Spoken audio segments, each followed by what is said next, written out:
Ramaya Ramabhadraya Ramachandraya Vedase Raghunathaya Nathaya Sitaya Pataye Namaha. Ayodhya chapter number 22. Lakshmana calmed. The recitation begins now. Rama was the absolute master of his thoughts and emotions, the omnipotent lord of the worlds.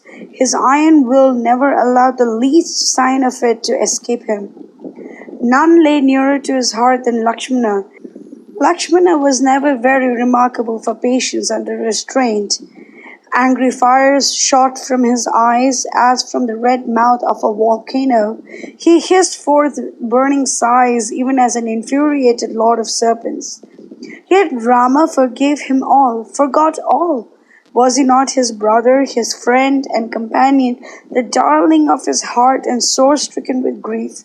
So he turned to him and said, Lakshmana, what has become of your wonderful self-control and marvelous fortitude? Your indignation at the king's conduct and your poignant grief on my account, bury them deep, fathoms deep in your heart. Say not, what on the eve of your coronation when everything is ready towards it and the joy of millions on the tiptoe of expectation, unspeakable shame it were if the installation does not come off. It is not due to any fault of ours, to any want of courage or valor on our part. Rather, should we rejoice greatly that we are chosen to fulfill our Father's promise and win for him the seats of the righteous. So, stay the preparations that are afoot towards my consecration, and busy yourself with such things as will enable me to carry out our Father's behests. Let me see you as enthusiastic and active in making the necessary arrangements for my departure to the forest as you are now in bringing about my coronation. My mother grieves overmuch that I am prevented from sitting on the throne of the Ikshvakus. She doubts my safe return after 14 years. Assure her that it is but a light task for Rama to fulfill his promise to his father and return from the forest in no time. She need not vex herself for such a trifle. Wipe away her tears and bring peace and consolation to her pained heart, for I cannot bear to see my mother doubt and suffer.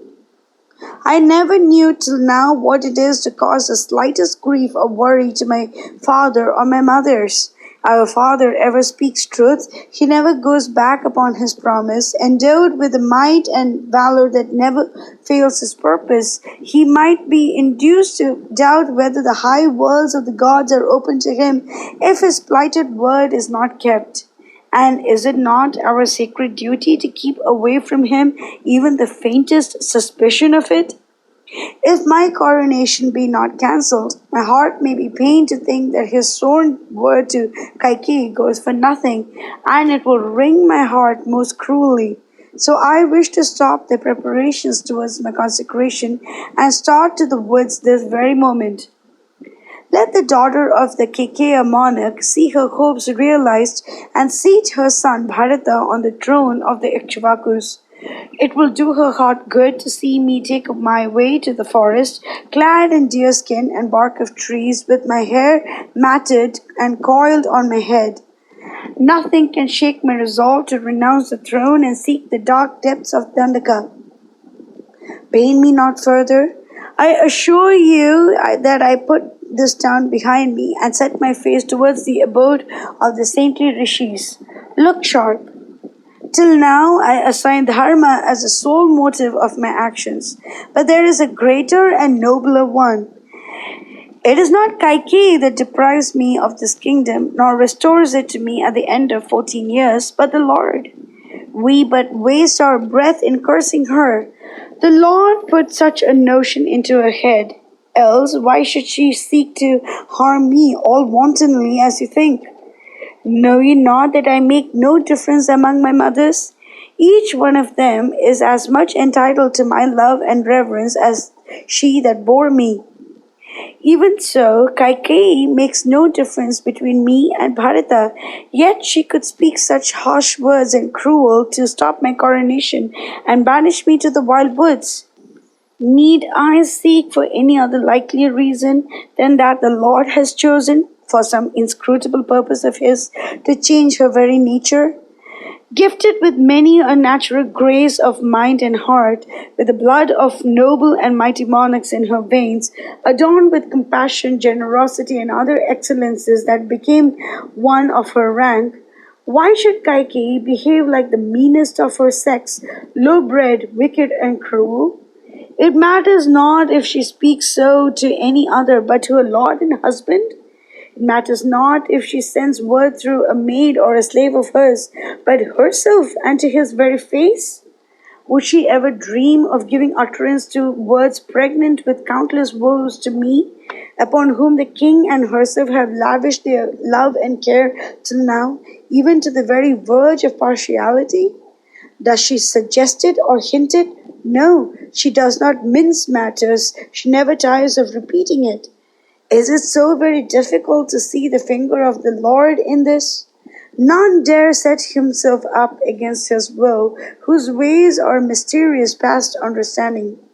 I owe it to the Lord that this crown slips from my hands when they are about to grasp it. I owe it to the Lord that her heart is turned against me quiet.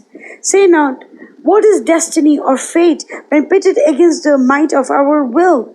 We see it not, we but trace its course through its works. There is no armor against fate. None care to throw themselves before the resistless wheels of its car. It underlies all such inscrutable mysteries as joy and sorrow, serenity and anger, gain and loss, birth and death. Mighty sages, such as Vishwamitra, bent their dauntless hearts and iron wills to stern tapas age-long and unparalleled. They counted without fate, became the slaves of their passions, lost their serenity and peace of heart, and ended by falling headlong from the glorious spiritual heights they had scaled through millenniums of travails and effort. It is but destiny that raises before our efforts an impassable barrier and saying, thus far thou shalt go and no further, directs our energies to some other purpose we never dreamt of. Full of this conviction, I never allow my peace of heart to be ruffled by gusts of joy or sorrow, and this coronation, if it is cancelled, affects me not in the least. Do likewise. Put away grief and anger from you. See that the preparations towards my installation are stopped. Let the sacred waters brought from all over the world for my consecration bath now serve me for the preparatory rites and baths towards my departure to the forest. Nay, not so. Perhaps Kaikeyi may come to misconstrue it as a ruse on my part to consecrate myself secretly as a ruler of this realm.